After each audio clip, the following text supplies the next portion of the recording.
Telepon depan.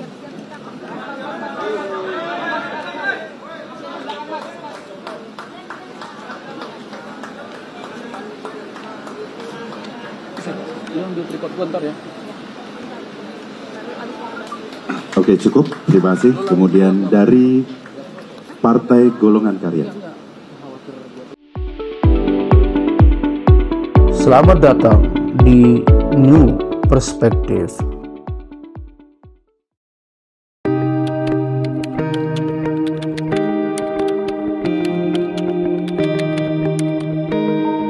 Ya, assalamualaikum warahmatullahi wabarakatuh. Kembali lagi di New Perspective bersama saya Ahmad Yani dan analis politik kita Pak Dr. Saiful Hamdi. Pak Dokter, kali ini kita akan mengulas dan berdiskusi lah terkait dengan dua keputusan partai yang tergabung di Koalisi Indonesia Bersatu, Golkar dan Partai Amanat Nasional yang pada akhirnya mendeklarasikan dukungannya kepada Prabowo Subianto. Nah, seperti yang kita ketahui nih Bang, ini kan sebelumnya tiga partai telah mendeklarasikan Koalisi Indonesia Bersatu, P3, Golkar dan PAN gitu. Walaupun terlebih dahulu P3 memutuskan untuk mendukung Ganjar Pranowo dan belakangan kemudian Partai Amanat Nasional dan Golkar memilih untuk mendukung Prabowo begitu. Dan kita tahu sendiri bahwa Golkar dan PAN ini adalah bagian daripada koalisi pemerintah Jokowi gitu. Nah, apakah kalau dari analis Pak Dokter melihat bahwa bergabungnya PAN dan Golkar ini semakin memperkuat begitu asumsi yang muncul ke publik bahwa memang Pak Jokowi ini memberikan dukungan kepada Pak Prabowo begitu Bang? Ya. Oh iya, Mas Yani terima kasih banyak. Saya kira diskusi kita tambah panas setelah manuver-manuver yang dilakukan oleh partai politik bergabung ke salah satu calon yaitu Pak Prabowo Subianto. Mas Yani, jadi dari awal kalau kita lihat statement Pak Jokowi yang menyatakan netral pada dua calon ini, artinya beliau mendukung dua calon yang kira-kira menurut beliau mau melanjutkan program-programnya. Di sini ada Pak Prabowo, kemudian ada Ganjar Pranowo. Nah tentu posisi Pak Jokowi ini kan sangat multitafsir Mas Yani. Salahnya adalah banyak orang-orang yang dulunya menjadi pendukung Pak Jokowi mengatasnamakan Pak Jokowi mendukung salah satu. Saya kira ini sangat kompleks juga begitu dengan posisinya Pak Jokowi. Mungkin bisa saja Pak Jokowi nggak pernah menyuruh begitu partai-partai ini mendukung siapa begitu, karena memang jelas statement Pak Jokowi bahwa baik Pak Prabowo maupun Pak Ganjar memang beliau dalam kapasitas menerima begitu. Apalagi mereka ini kan satu sesama kader di Partai PDIP, satu lagi kemudian rekan beliau ya di kabinet. Artinya bahwa memang Pak Jokowi sangat artinya dalam perjalanannya yang gaduh ini kan orang-orang bawah ini saling serang, saling sikut, saling komentari antara kader ya, berebut nama besar Jokowi. Padahal Pak Jokowi nggak tahu apa-apa kan, beliau bilang kalau kita lihat statement beliau yang terakhir beliau mengatakan saya tidak ada cawe-cawe tentang urusan partai politik yang memilih mendukung Prabowo. Nah itu yang sangat Mas Yani. Artinya memang statement awal Pak Jokowi jelas beliau menerima kedua calon ini silahkan.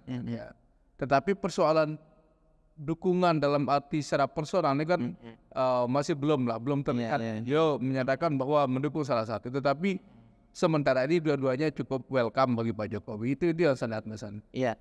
Kalau kita lihat komposisi dukungan partai politik ini kan bisa kita bilang yang paling besar dukungannya saat ini adalah Prabowo begitu.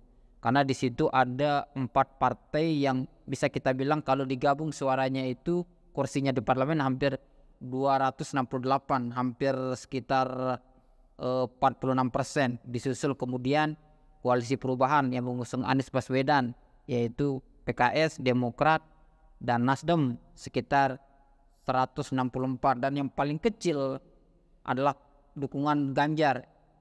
Walaupun memang ada Perindo, ada Hanura, tetapi kan relatif dua partai ini tidak punya kursi di parlemen. Praktis yang punya kursi adalah PDIP sama P3, sehingga dukungan Ganjar kan yang paling kecil sekitar 147.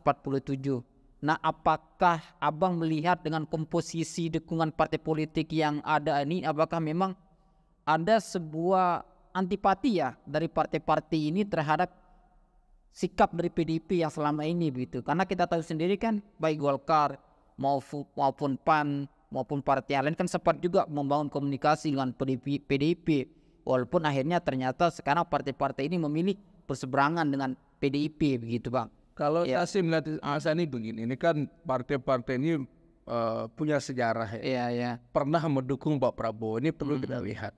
Ya. Nah, mereka ini kan masuk gerbong di pemerintah sangat terlambat ya, artinya kan kayak PAN, ya kan baru-baru ketua umumnya diangkat jadi menteri setelah mau mendukung Pak Jokowi di parlemen. Tentu kalau Golkar udah dari ini ya, pertengahan juga periode kedua Golkar masuk ya. Setelah Erlangga naik menjadi ketua umum. Dulu bagaimana Golkar sangat dinamikanya sangat tinggi ya. Satu kubu Abu Rizal mendukung Prabowo, kemudian Agung Laksono mendukung Pak Jokowi. Artinya sebenarnya Mas Ani kalau saya lihat manuver partai ini biasa aja. Karena mereka sudah pernah mendukung Pak Prabowo. Iya. Nah, persoalannya adalah yang memang sangat dirugikan di sini PDIP itu sendiri, karena mereka merasa partai yang berkuasa sedang running government begitu ya, tetapi justru PDIP tidak punya peran besar. Ini justru PDIP ditinggalkan oleh partai koalisinya di pemerintahan begitu. Enggak, artinya di struktur pemerintahan juga saya lihat ini idealisme saya lihat ketika PDIP menjadi penguasa ya harus lebih besar dong porsinya di kementerian. Sekarang ini kita lihat kan hampir yang jadi menteri itu malah di luar partai PDIP ini sendiri yang dikasih porsi yang strategis. Kayak Gerindra baru gabung langsung memegang kelautan, kemudian pertahanan, ini kan posisi-posisi yang strategis. Nah, PDIP sendiri ya kalau saya lihat mereka porsinya sangat kecil, dan tokoh-tokoh yang Pak Jokowi ambil ya, yang kalangan profesional juga yang diambil tentu di sini menurut saya ya tidak punya kontribusi besar ke partai. Makanya mungkin wajar aja PDIP meradang begitu ketika kemudian sikap Jokowi yang netral ini dikapitalisasi oleh baik relawan, ini kan semua mengatasnamakan Jokowi. Kita ikut Pak Jokowi mendukung Prabowo. Sebentar dulu Pak Jokowi itu tetapi belum tentu beliau kemudian menyuruh orang. Ini kan yang kemudian kalau kita lihat sekarang konflik PDIP dengan Pak Jokowi malah semakin melebar kemana-mana. Belum lagi partai-partai yang lain juga sangat kuat ya pendekatannya ke Gibran, kemudian ke keluarga Jokowi ini yang menurut saya membuat PDIP panas. Nah Bang, dengan bergabungnya Golkar dan PAN ini, apakah ini tidak menjadi ancaman bagi PKB begitu supaya Caimin dipilih oleh Prabowo sebagai cawapres? Karena dengan bergabungnya PAN dan Golkar otomatis kan posisi PKB tidak menjadi juru kunci lagi di koalisi Gerindra dan PKB begitu. Ya, saya kira konsensusnya kan ketika PKB menjalin komunikasi dengan Gerindra di awal-awal itu adalah mereka dijanjikan kursi wakil presiden. Tetapi ternyata dalam perkembangannya, kalau menurut hasil survei memang Muhaimin sebagai ketua umum PKB hasil surveinya masih anjlok lah gitu. Sehingga Prabowo juga masih ragu mau menuju PKB apa tidak. Tapi saya yakin Mas An, karena komitmen teman-teman PKB kalau tidak dikasih jatah menteri bisa jadi keluar. Makanya itu kemungkinan mereka akan bergabung ke PDIP sangat besar. Ini yang saya lihat ya. Kemungkinan besar. Apalagi misalkan PDIP mendukung wakilnya Yeni Wahid ini menarik lagi. Ya itulah Mas Ani. Cuman begini Mas Ani, kalau kita bicara Pilpres ini hasilnya itu tidak selalu linear. Walaupun misalkan satu calon didukung oleh partai yang koalisi besar. Belum tentu menang, walaupun punya pengaruh ya. Ya kita nggak bisa menafikan mereka punya struktur. Tetapi yang memilihkan rakyat. Artinya tentu dari segi opini mungkin mereka menang. Tetapi masyarakat kita kan sudah punya pilihan sebenarnya. Diam-diam masyarakat kita ini sudah punya pilihan. Ya ada pemilih Pak Prabowo sudah jelas, ya pemilih Pak Ganjar juga sudah kelihatan ya dari hasil-hasil survei yang ada. Pemilih Pak Anies juga demikian. Nah tinggal memang kalau tidak ada persoalan besar yang menimpa salah satu calon, kemungkinan hasil survei ini cukup posisi. Artinya PDIP tidak harus khawatir lah, walaupun paling kecil koalisinya lah. Paling kecil koalisinya. Tapi ya sayang banget ya, mereka ini partai berkuasa, tetapi justru orang lain yang memanfaatkan kekuasaan itu ini yang mungkin saya lihat membuat PDIP juga kurang puas begitu dengan Pak Jokowi itu sendiri. Ya, nah kalau terkait ini kan juga muncul lah hiruk pikuk di internal koalisi PDIP sendiri begitu. Seperti yang muncul berita beberapa hari terakhir ini kan ada statement dari petinggi DPP PDIP begitu yang mempersilahkan P3 untuk cabut dari koalisi jika memang memaksakan kehendak supaya Ganjar mengambil Sandiaga Uno sebagai cawapres. Ya, kan Seperti apa abang melihatnya nih? Apakah memang ini bentuk-bentuk retakan di koalisi PDIP itu sendiri begitu bang? Ya, kan PDIP tidak butuh partai lain. Seandainya mereka mencalonkan kader-kader mereka juga who care. Kenapa misalkan Ganjar nggak dipasangkan dengan Bu Risma? Saya kira menarik. Jawa Timur bisa aja gabung dengan Jawa Tengah. Kan mereka punya suara, cuman kan basisnya satu, ini yang jadi persoalan. Apakah ini juga menjadi penanda bahwa kemungkinan kecil Ganjar akan memilih Sandiaga begitu bang? Ya, memang dari hasil survei Pak Sandiaga masih cukup besar ya hasil surveinya. Beliau kalau tidak salah nomor 1 lah. Setelah itu ada Erik, kemudian ada AHY, ini wakil-wakil yang cukup besar suaranya untuk dipilih. Nah persoalannya sekarang kita kan tahu ya strategi PDIP ini seperti apa. Apakah kemudian di pemerintahan itu harus ada dua matahari yang kemudian sama-sama punya peran besar. Tapi menurut saya dengan persoalan besar yang dihadapi seharusnya ya dan wakil ini hanya jadi ban serap gitu ya. Nah bang, terakhir terus bang ini kan pasca Golkar mendeklarasikan dukungannya ke Prabowo, ini kan muncul riak-riak juga lah di internal Golkar sendiri, walaupun sebelumnya memang sempat menghangat hal internal terkait dengan ada wacana munaslup untuk mendongkel Erlangga Hartarto.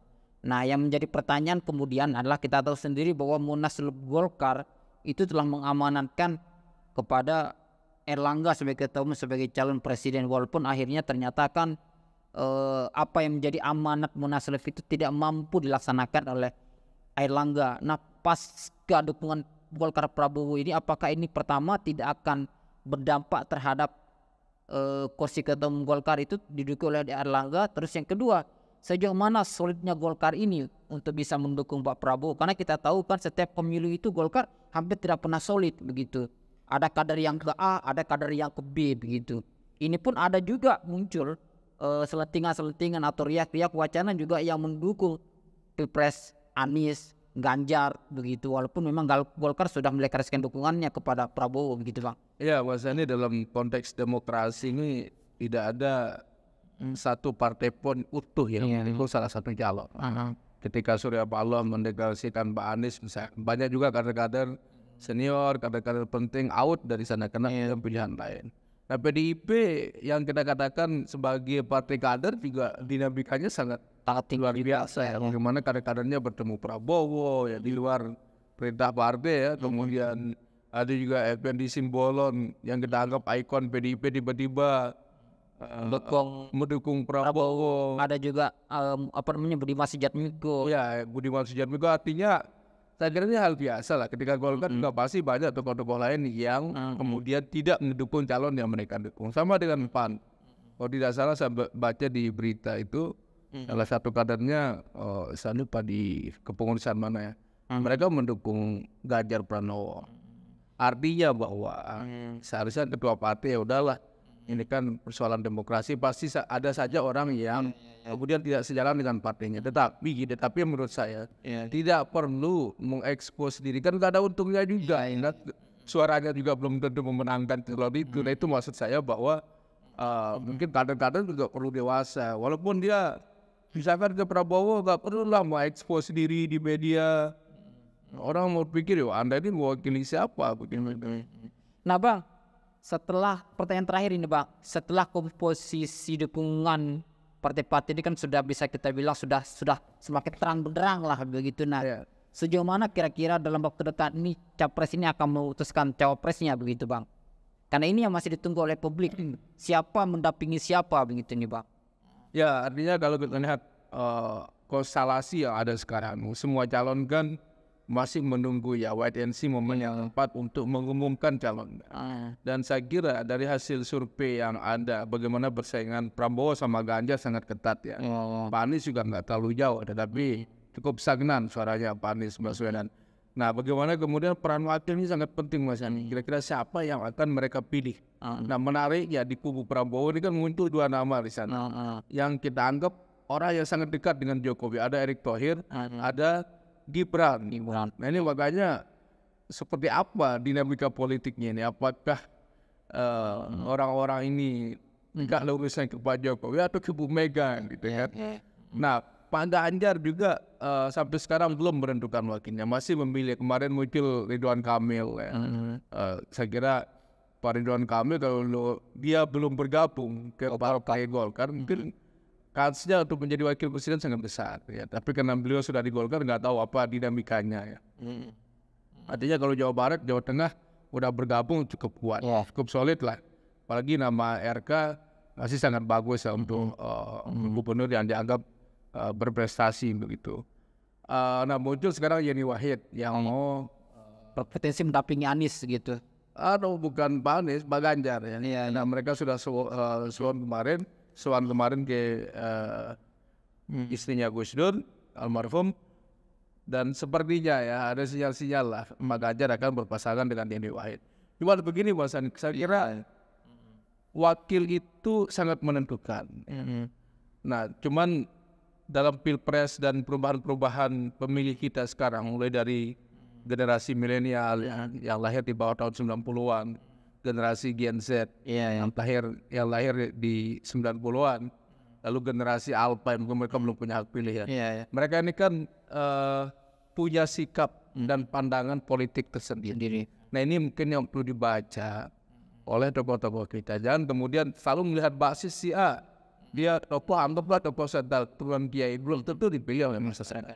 Sekarang itu mungkin orang lebih melihat kinerjanya seperti apa, prestasinya, track recordnya. Saya kira ini menjadi portofolio yang akan selalu dibaca oleh masyarakat kita. Oke. Bukan kemudian pada basis ini tokoh siapa ini. Saya mulai bergeser ya. Mungkin ada sih pengaruhnya. Misalkan dia anak tokoh ini, tetapi buktinya ya ini kan bagaimana kemudian Bu Puan juga mengalami penolakan misalkan ya. Dari hasil survei jauh. AHY juga mau didorong jadi RI 1 jauh, walaupun anaknya tokoh besar. Nah ini maksud saya bahwa sekarang itu masyarakat kita mulai cerdas, pemilih-pemilih kita juga sangat variatif, dan itu yang kemudian menentukan Mas Anies. Siap. Nah komentar saya yang terakhir bahwa saya kira PDIP tidak perlu khawatir ya. Mereka ini kan sudah membuktikan sebagai partai yang konsisten bergerak di arus bawah. Saya kira benar kata Bu Mega itu, ini strategi kita harus bergerak mendekati rakyat. Bukan elit-elit partai yang boleh lah mereka punya kekuasaan, tapi seberapa sih kekuatan uang? Sekarang ini kan pasti masyarakat pingin memilih calon yang mereka sukai. Nah itu Mas Ani menurut saya. Siap kalau gitu. Ya pemirsa, demikian diskusi kita. Sampai berjumpa di New Perspective dengan tema dan isu yang berbeda. Assalamualaikum warahmatullahi wabarakatuh.